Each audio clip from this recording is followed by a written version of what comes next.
Good afternoon सभी साथियों को। आज की इस वीडियो में हम डिस्कस करने वाले हैं गिरीश कर्नाड का एक प्ले है तुगलक, जो कि उत्तराखंड एलटी के सिलेबस में है और इसके साथ साथ लेक्चरर में भी इससे रिलेटेड क्वेश्चन पूछे जाते हैं। उत्तराखंड अगर लेक्चरर की बात करें तो इसमें हम जो है गिरीश कर्नाड जी के बारे में तो जानेंगे ही, साथ साथ उनका जो तुगलक प्ले है उससे रिलेटेड जितने भी इंपॉर्टेंट पॉइंट्स हैं उनको भी यहाँ पे डिस्कस करेंगे। तो वीडियो के अंत तक आप बने रहेंगे, ठीक है। और इसके साथ साथ अगर बात करें तो फर्स्ट पेपर की प्रिपरेशन भी यहाँ पे कराई जा रही है, जिसमें बहुत से साथियों के मैसेज या कमेंट्स हमें देखने को मिल रहे हैं कि सर इसका जो है कंप्लीट वो करा दीजिएगा, फर्स्ट यूनिट का या फर्स्ट पार्ट का। तो हमारी कोशिश है, और उसमें भी जैसा कि हमने कमेंट्स में भी लिखा था, आई विल ट्राई। मैं ट्राई इसलिए बोल रहा हूँ, कोशिश कर सकता हूँ। मैं ये नहीं कहूँगा कि कंप्लीट कोर्स यहाँ पे हम करा देंगे, लेकिन अपनी तरफ से कोशिश को मान के चलिए। I have already said I am a man of words. जो मैं कहता हूँ I am true to my words, यानी कि जो कहता हूँ करके दिखाता हूँ।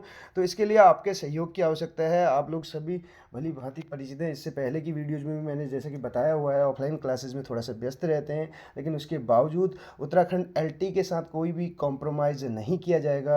और इसके लिए हमने जो है ऑफलाइन क्लासेस में एक बैच ऑलरेडी कम किया हुआ है, तो उसकी जगह हम यहाँ पे उत्तराखंड एलटी से रिलेटेड यहाँ पे कंटेंट आपको प्रोवाइड करते रहेंगे। इसके लिए आपका सहयोग हमें चाहिए, और जो मिल भी रहा है। अगर बात करें प्रकृतिवाद, प्रयोजनवाद, ये जो वीडियोज़ हमने अभी हाल ही में बना रखी है, इन वीडियोज़ पे आपका जो फीडबैक है वो काबिल तारीफ़ है, और इसके लिए आपका एक बार तहे दिल से आभार व्यक्त करता हूँ, ठीक है।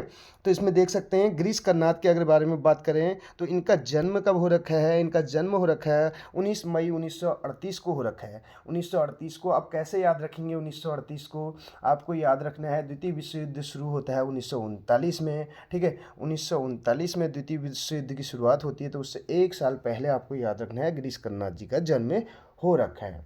और अगर बात करें इनकी डेथ की, 10 जून 2019 में इनकी मृत्यु हो रखी है। इनकी डेथ कब हुई?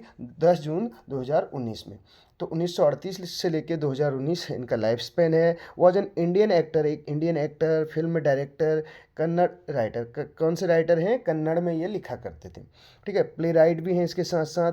प्ले राइट की स्पेलिंग ध्यान दीजिएगा, कितनी बार इंग्लिश में ये प्ले राइट की स्पेलिंग ही भी पूछ ली जाती है अगर बात करें जहाँ पे स्पेलिंग एरर से रिलेटेड क्वेश्चंस आते हैं। एंड ज्ञानपीठ अवार्ड, ज्ञानपीठ यानी कि जिसको हिंदी में ज्ञानपीठ बोलते हैं।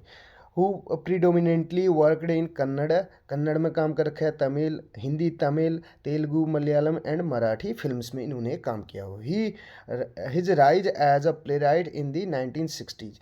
इनका जो एक प्ले राइट के रूप में इनका राइज हुआ, उदय हुआ, यानी कि 1960 के दशक में हुआ। Marked the coming of age of modern Indian playwright in Kannada, किसमें? कन्नड़ में एक प्ले राइट के रूप में। जस्ट एज, जैसे कि बादल सरकार डिड इन बंगाली, जैसे बादल सरकार ने बंगाली में किया। विजय तेंदुलकर ने किसमें? मराठी में। विजय तेंदुलकर से रिलेटेड यहाँ पे जल्दी ही आपको वीडियो देखने को मिलेगी, ठीक है। The court is in session करके है इनका। अगर बात करें Mohan Rakesh in Hindi, he was recipient of the 1998 Jnanpith award. 1998 में इनको ज्ञानपीठ अवार्ड मिल रखा है, ये पॉइंट आप नोट डाउन कर सकते हैं। इसके अलावा बात करें the highest literary honour conferred in India, highest literary honour इनको कन्फर किया गया किसमें? लिटरेरी ऑनर में, ठीक है। इसके बाद अगर बात करें नेक्स्ट स्लाइड जो हमारे पास है, इसमें आप देख सकते हैं गिरीश कर्नाड जी के ये इनकी पिक है, और जो कि हमने विकिपीडिया से ले रखी है, गिरीश कर्नाड कर्नल यूनिवर्सिटी, ठीक है, 2009 करके। अब तुगलक से रिलेटेड यहाँ पे इंपॉर्टेंट पॉइंट्स को हम डिस्कस करेंगे। तो इसमें पहला पॉइंट आप देख सकते हैं तुगलक के बारे में जो है, 14th century Sultan of Delhi. तो 14th सेंचुरी के जो है सुल्तान हैं दिल्ली के, ये आपको ध्यान रखना है। कौन सी शताब्दी के सुल्तान हैं? 14th, पहला पॉइंट। दूसरा, इसमें टोटल 13 सीन्स हैं, ये भी आप नोट डाउन कर सकते हैं। इनको क्रेजी और सेकुलर कहा जाता है, क्रेजी और सेकुलर इनको कहा जाता है, ठीक है। अब अगर इसके बाद अगर बात करें कुछ अन्य पॉइंट्स के बारे में, तो इसमें इनको अदर नेम जो इनकी हैं, इनको मैड सुल्तान कहा जाता है। क्या कहा जाता है? मैड सुल्तान कहा जाता है। नोट डाउन कर सकते हैं इनके अदर नेम, एपिथेट जिनको बोला जाता है। मैड किंग भी बोला जाता है इनको, ठीक, मैड किंग या मैड सुल्तान। इसके अलावा दी एक्सेंट्रिक प्रिंस इनको कहा जाता है, एक्सेंट्रिक यानी कि विचित्र टाइप का, ठीक है, प्रिंस। एक्सेंट्रिक प्रिंस इनको कहा जाता है, द वाइजेस्ट फूल कहा जाता है इनको, the wisest superlative degree use है, द वाइजेस्ट फूल, फूल इनको बोला जाता है the wisest fool was the 18th sultan of Delhi, was the 18th sultan of Delhi, 18th sultan of Delhi. ये पॉइंट्स आप नोट डाउन कर सकते हैं, यानी कि 18वें नंबर के सुल्तान दिल्ली के, वाइजेस्ट फूल इनको कहा जाता है। इसके अलावा अगर इनके अन्य नेम्स की बात करें, इनका जो अदर नेम है, जो इनका रियल नेम है वो क्या है, जोना खान करके इनका रियल नेम है, क्या है, जोना खान। इस पॉइंट को आप नोट डाउन कर सकते हैं, जोना खान, जोना खान इनका रियल नेम है, जोना खान, ठीक है, JUNA, जोना खान करके इनका रियल नेम है। तो इनके एपिथेट के बारे में बात कर ली हमने, मैड किंग कहा जाता है इनको स्पेशली। अब क्यों कहा जाता है इस बारे में भी हम डिस्कस करेंगे। अगर तुगलक के बारे में बात करें तो इसमें देख सकते हैं, ये जो तुगलक प्ले है ये स्टेज्ड हुआ था मंच, यानी कि इसको मिला था किसके द्वारा, by national school of drama London के द्वारा, ठीक है। अब इसमें अगला पॉइंट देखिए, स्टोरी 14th सेंचुरी एम्परर, कौन सी सेंचुरी के एम्परर हैं ये शासक, 14th सेंचुरी के हैं मोहम्मद बिन तुगलक। इन्होंने कब से कब तक राज किया यहाँ पे, 1325 से लेके 1325 से लेके 1325 से लेके 49 तक, 1325 से लेके इन्होंने किया था 51 तक, सॉरी इन्होंने किया था 1325 से लेके 51 तक किया था इन्होंने, 1325 से लेके 51 तक किया था, ठीक। थोड़ा सा इसमें कन्फ्यूजन हो रहा था, 1325 से 51 तक इन्होंने यहाँ पे रूल किया था, कहाँ पे, दिल्ली में, ठीक। दिल्ली में इन्होंने रूल किया था 1325 से लेके 51 तक। ये पॉइंट आप नोट डाउन कर सकते हैं इन पॉइंट्स को। ये थे सुल्तान ऑफ दिल्ली, ठीक, सुल्तान ऑफ दिल्ली, दिल्ली के सुल्तान थे, ठीक। कब से कब तक लेके, 1325 से 51 तक, 1325 का मतलब है 14th सेंचुरी, ठीक है। ये आप पॉइंट्स नोट डाउन कर सकते हैं। इसके अलावा बात करें तो ये किस बारे में है, इसके बारे में थोड़ा सा बात कर लेते हैं। 14th सेंचुरी एम्परर तो थे मोहम्मद बिन तुगलक, लेकिन ये क्या था, एक एलेगरी था किस पे, पॉलिटिक्स पे, ठीक है, पॉलिटिक्स पे यानी कि राजनीति पे, उस टाइम की जो राजनीति थी उस पर एलिग्री है, ठीक है, यानी कि पॉलिटिकल सिस्टम जो है यहाँ का इंडिया का, उस पर एलिग्री है, कहने का मतलब है कौन से, उसमें एलिग्री ऑन दी नेहरूवियन करके, ठीक है, नेहरूवियन एरा, नेहरूवियन एरा यानी कि नेहरू का जो युग था उस पर एलिग्री, ठीक। अगर बात करें नेक्स्ट, इसमें shifted his capital from Delhi to Daulatabad, इन्होंने अपनी कैपिटल को शिफ्ट किया दिल्ली से दौलताबाद, वॉज बैड एक्सपेरिमेंट, एक बुरा प्रयोग था, टू कंट्रोल ओवर साउथ, जिससे कि ये क्या कर सकें, साउथ पर अपना नियंत्रण जमा सकें, अपने नियंत्रण में ले सकें साउथ को, ठीक है, दक्षिण भारत की बात करें तो। अब इसमें मेन पॉइंट्स जो हैं, क्यों इनको मैड किंग कहा जाता है उस बारे में बात कर लेते हैं। मैड किंग क्यों कहा जाता है, इन्होंने 3 ऐसे डिसीजन लिए, ये एक्सपेरिमेंट करते थे, एक्सपेरिमेंट के लिए जाने जाते थे, किसके लिए, प्रयोग, ज़रूरत से ज़्यादा प्रयोग कर दिए इन्होंने, ठीक। तो कहीं ना कहीं एक्सपेरिमेंट के कारण ही इनको मैड किंग कहा जाता है। इन्होंने 3 ऐसे डिसीजन लिए जो इनकी 3 मिस्टेक्स हम बोल सकते हैं। नंबर 1 तो इन्होंने कैपिटल को चेंज किया, नंबर 1 इन्होंने कैपिटल को चेंज किया, दूसरा इन्होंने कॉइन्स यानी कि सिक्के बदल डाले, ठीक है, और तीसरा जो इनका डिसीजन था वो इन्होंने टैक्स लगा दिया, एक्सेसिव टैक्स दोआब पे लगाया था। कहाँ पे लगाया था, दोआब पे। कैपिटल इन्होंने दिल्ली से दौलताबाद शिफ्ट की, कहाँ से, दिल्ली टू दौलताबाद, दिल्ली से दौलताबाद, दौलताबाद, ठीक, दौलताबाद, जिसको देवगिरी भी कहा जाता है, क्या कहा जाता है, देवगिरी भी कहा जाता है, दौलताबाद यानी कि देवगिरी के नाम से भी इसको जाना जाता है, ठीक, दौलताबाद। दिल्ली से दौलताबाद इन्होंने शिफ्ट की कैपिटल, और इसके पीछे 2 इनके कारण थे, क्यों शिफ्ट किया। एक तो ये मंगोलों के आक्रमण से बचना चाहते थे, to save the attack of Mongols, बोल सकते हैं पहला कारण जो था, मंगोलों के अटैक से बचना चाहते थे, और दूसरा गवर्न करना चाहते थे, कंट्रोल करना चाहते थे, अपने नियंत्रण में रखना चाहते थे नॉर्थ और साउथ इंडिया को, ठीक है, स्पेशली साउथ इंडिया अगर बात करें तो ये मेन कारण था, ठीक। दूसरा अगर इसमें बात करें, जो कॉइन्स थे, कॉइन्स इन्होंने क्या किया, इन्होंने सोने और चांदी के सिक्कों की जगह पे क्या किया, गोल्ड और सिल्वर की जगह इन्होंने क्या कर दिया, यानी कि स्पेशली अगर चांदी के सिक्कों की जगह इन्होंने क्या चला दिए, कॉपर, ठीक है, कॉपर के सिक्के। सिल्वर यानी कि चांदी की जगह इन्होंने किसके तांबे और पीतल के सिक्के इन्होंने चलवाए, ठीक है। कॉपर, अब नोट डाउन कर सकते हैं इसको, तो कॉपर। गोल्ड और सिल्वर की जगह इन्होंने क्या किया, कॉपर और ब्रास के सिक्के इन्होंने चला दिए, ठीक है। दूसरा इनका ये था, जो दूसरा इनका डिसीजन था।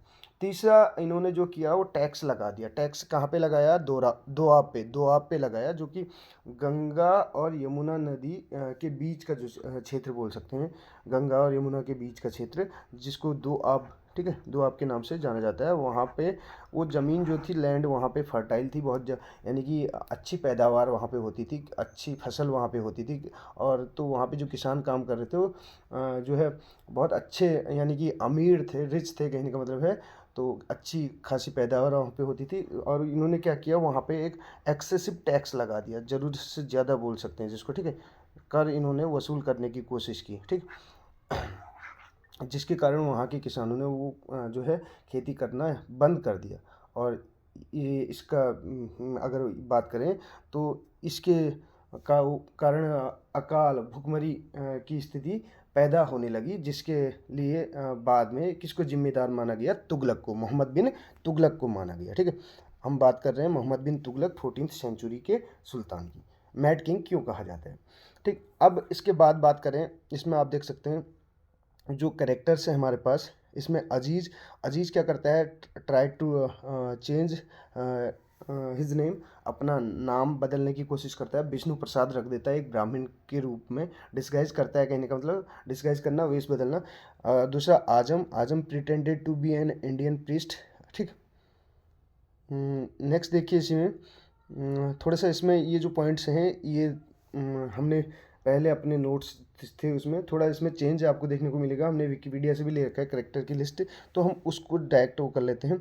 इसमें देखिए इन्होंने क्या किया, जो मेन पॉइंट्स हैं उनको हम उनके बारे में बात कर लेते हैं। In place of silver currency he launched currency of copper, copper के सिक्के इन्होंने चला दिए। इन्होंने बैन कर दिया क्या, प्रेयर पे, किंगडम में, अपने राज्य में जो है प्रेयर पे बैन कर दिया, ठीक है। इसके अलावा नजीब वॉज किल्ड, नजीब इनका फ्रेंड यानी कि एडवाइज़र था, जिसको किल कर दिया गया, मार दिया गया इनकी स्टेप मदर के द्वारा, उसको पॉइजन दे दिया गया स्टेप मदर के द्वारा, ठीक है। स्टेप मदर के द्वारा पॉइजन दे दिया गया। और ये क्या था, पॉलिटिकल काउंसिल ऑफ सुल्तान, ठीक। बात करते हैं, सब इम्पोर्टेंट पॉइंट्स हैं। इससे पहले हम थोड़ा सा करेक्टर्स के बारे में बात कर लेते हैं। जो करेक्टर्स हैं आप देख सकते हैं, इसमें करेक्टर की लिस्ट हम प्रोवाइड कर रहे हैं पहले यहाँ पर, ठीक, क्योंकि हम करेक्टर्स के बारे में बात कर रहे थे। तो करेक्टर्स में क्या हो जाएगा, मोहम्मद बिन तुगलक जो है एम्परर हैं, यानी कि शासक भी हैं, यहाँ पे किंग हैं, ठीक। हिज स्टेप मदर जो कि पॉइजन दे देती है इनके एडवाइज़र को। अगला देखिए, अजीज़ जो है श्रूड मैन, एक चालाक चतुर व्यक्ति बोल सकते हैं, हु डिसीव्स तुगलक, जो तुगलक को भी धोखा दे देता है विद हिज डिस्गाइज, अपना वेश बदल कर, ठीक है।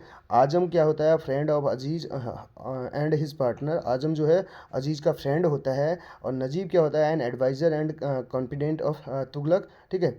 और इसी को नजीब जो है यानी कि एक फ्रेंड के रूप में भी माना जाता है इसको, तो इसको क्या करने का काम करते हैं, ये इसकी जो इनकी स्टेप मदर होती है वो क्या कर देती है, पॉइजन इनको दे देती है, ठीक है, नजीब को पॉइजन दे देती है। और इसके अलावा बात करें तो बर्नी है एक historian and close associate of Tughlaq, historian इतिहासकार के साथ साथ बहुत ही क्लोज हैं तुगलक के, ठीक है। शेख इमामुद्दीन करके हैं, a critic of Tughlaq's foolish act, Tughlaq के जितने भी फुलिस एक्ट हैं उन के क्या हैं, क्रिटिक हैं।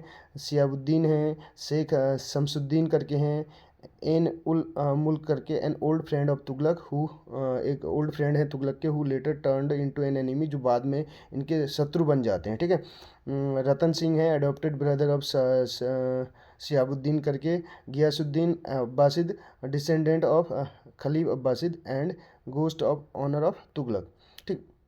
अब अगर बात करें तो इसके अलावा कभी कभार एक क्वेश्चन ये और पूछ लिया जाता है, क्या वो क्वेश्चन है हमारे पास कि जो तुगलक है इनके पिताजी का नाम क्या था, घियासुद्दीन तुगलक, ठीक है। घियासुद्दीन तुगलक, घियासुद्दीन की स्पेलिंग यही है, ठीक। लेकिन गयासुद्दीन हमने पढ़ा था, घियासुद्दीन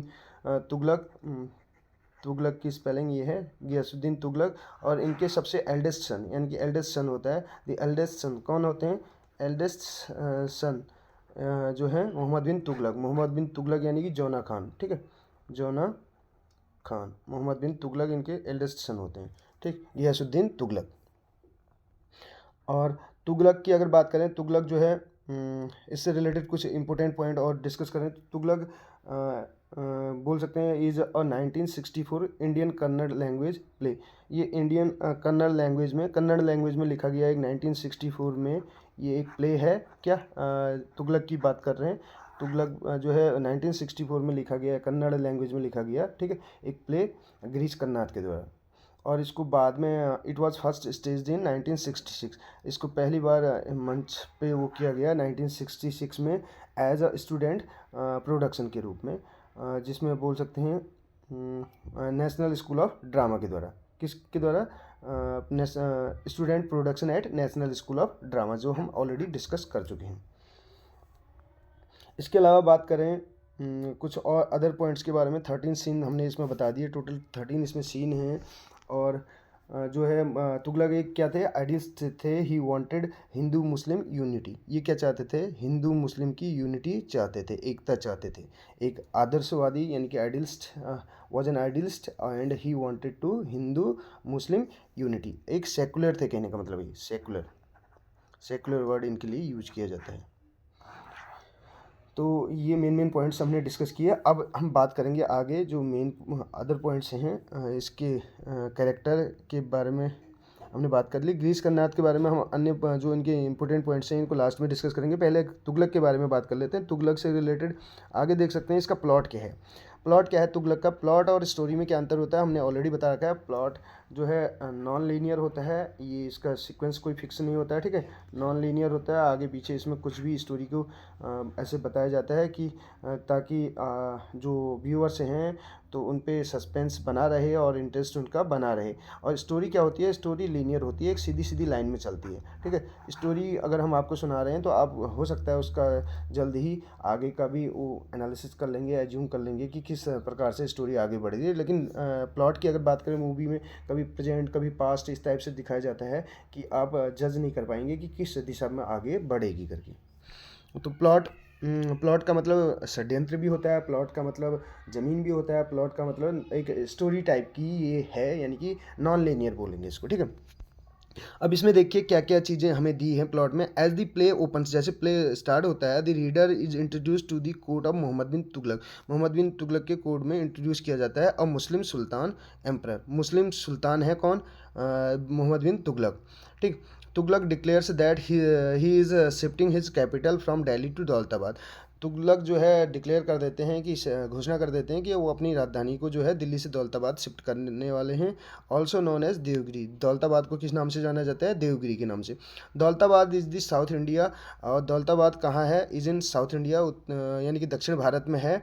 और इसके अलावा बात करें तो at a long distance from Delhi, Delhi से एक लंबी दूरी, यानी कि बहुत दूर है, कहने का मतलब है। He has two purposes behind this decision. अब दिल्ली से दौलताबाद क्यों चेंज कर रहे हैं? इसके पीछे दो रीजन हैं जो हमने अभी आपको बताए थे। First, it will help him to rule over southern part of India. पहला जो है वो ये है कि ये जो इनका रूल है, जो ये शिफ्ट करना चाह रहे हैं दिल्ली टू दौलताबाद, जो अपनी कैपिटल, इसका पहला मेन उद्देश्य है ये इनको सहायता करेगा किसमें? ये रूल कर पाएंगे जो दक्षिण भारत है, सदर्न पार्ट ऑफ इंडिया, दक्षिणी हिस्से में भारत के, ठीक है, इफेक्टिवली, एक प्रभावशाली ढंग से। And increases fraternity. और इसके अलावा दूसरा इसी में आगे क्या देख सकते हैं आप, और जिसके कारण ये क्या कर सकते हैं? फ्रेटर्निटी को बढ़ावा दे सकते हैं, भाईचारे को बढ़ावा दे सकते हैं। Increase fraternity and unity among Hindus and Muslim. Hindu और मुस्लिमों के बीच जो है एक एकता और भाईचारा जो है ये डेवलप कर सकें, इसका मेन उद्देश्य है एज दौलताबाद। क्योंकि दौलताबाद क्या है? Is a Hindu majority city. Daulatabad जो है किस नाम से, यानी कि हिंदू मेजोरिटी सिटी है, जहाँ पे हिंदुओं की संख्या बहुत ज़्यादा है, कहने का मतलब। सेकंड उद्देश्य इसका क्या था? It will help him saving his capital against the attacks of Mongols from north.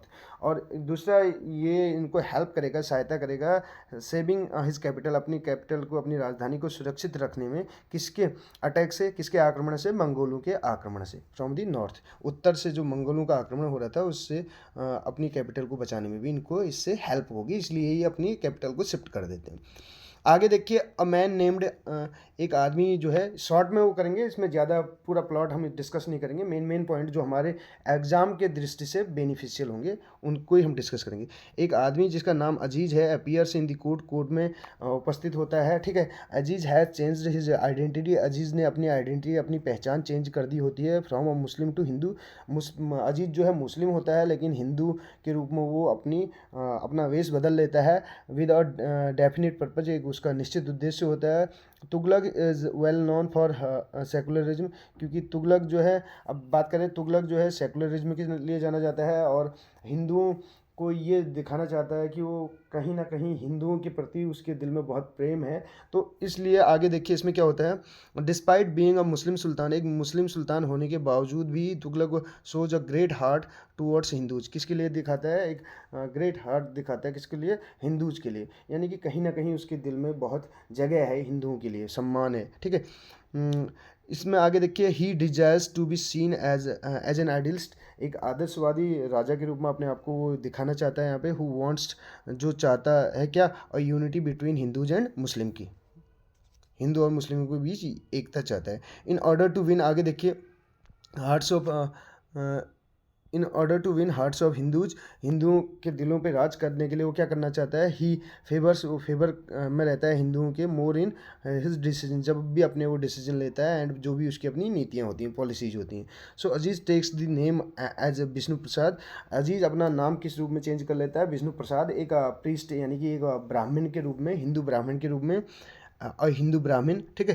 He has filled a case, sorry he has filed a case, और इसके बाद क्या कर देता है, हिंदू ब्राह्मण के रूप में तो वो डिस्गाइज कर ही लेता है, इसके बाद वो एक केस जो है कर देता है, किसके अगेंस्ट, सुल्तान के अगेंस्ट, सुल्तान तुगलक के against, for acquiring his land unfairly, किस रूप में, कि जो सुल्तान है मोहम्मद बिन तुगलक है, उसने उसकी ज़मीन को कब्जा कर लिया है, ठीक है।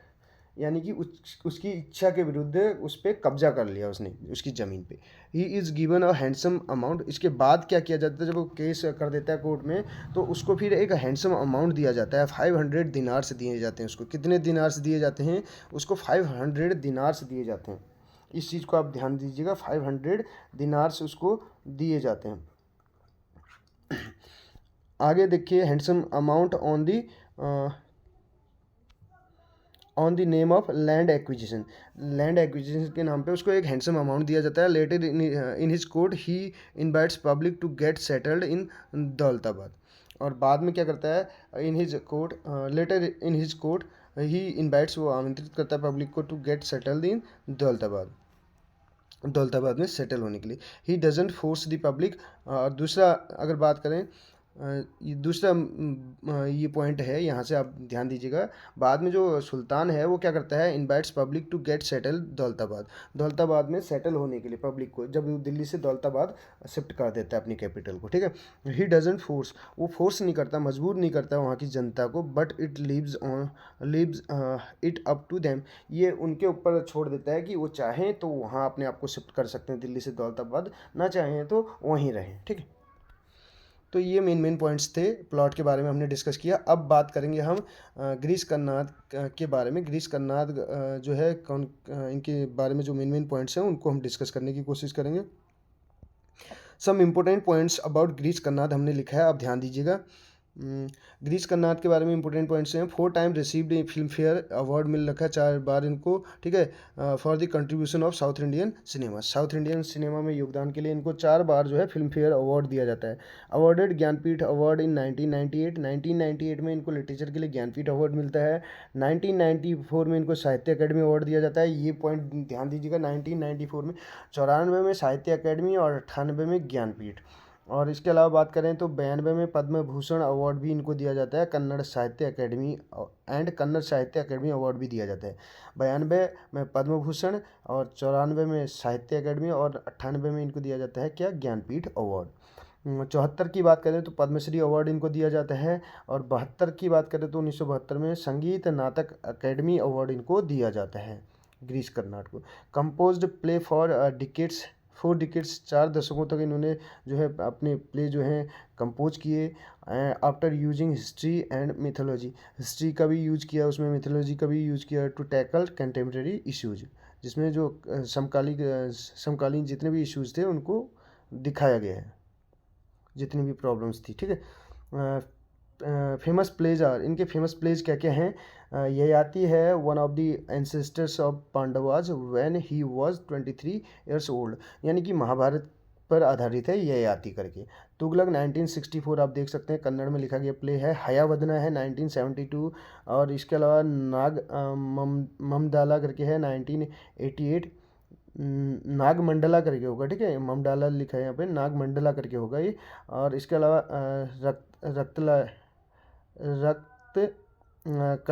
रक्त कल्याण, बिखरे बिंब, और इसके अलावा अग्नि वर्षा करके हैं इनके प्लेज। फेमस मूवीज इनकी क्या क्या हैं देख सकते हैं। संस्कार करके है कन्नड़ में, स्वामी है, और इसके अलावा निशांत, मंथन, भूमिका, उत्सव, और सुरसंगम, नागमंडला करके हमने बताया था। एक था टाइगर, ठीक है, टाइगर जिंदा है। और इसके अलावा बात करें इन 1974 और 5 में remained on the post of the director in Pune film institute में, ये यानी कि डायरेक्टर रहे वहाँ पे पुणे फिल्म इंस्टीट्यूट में। चेयरमैन ऑफ संगीत नाटक अकेडमी भी रहे हैं ये। इनकी मृत्यु होती है 10 जून 2019 में बेंगलुरु, इंडिया में। During 87 to 88 he was at the university of Chicago as visiting professor के रूप में रही है 1987 और 88 के दौरान। 1987 और 88 में जो है यूनिवर्सिटी ऑफ शिकागो में ये विजिटिंग प्रोफेसर के रूप में रहे, और फुल ब्राइट प्ले राइट के रूप में इन रेजिडेंस। तो ये थे मेन पॉइंट्स जो हमने इस वीडियो में डिस्कस किए ग्रीस कर्नाड के बारे में। कैसी लगा आपको वीडियो जरूर बताइएगा। वीडियो अगर पसंद आई हो तो अपने फ्रेंड्स के साथ भी शेयर कीजिए। चैनल पे अगर नए हो तो चैनल को सब्सक्राइब करना ना भूलिएगा। Thank you so much.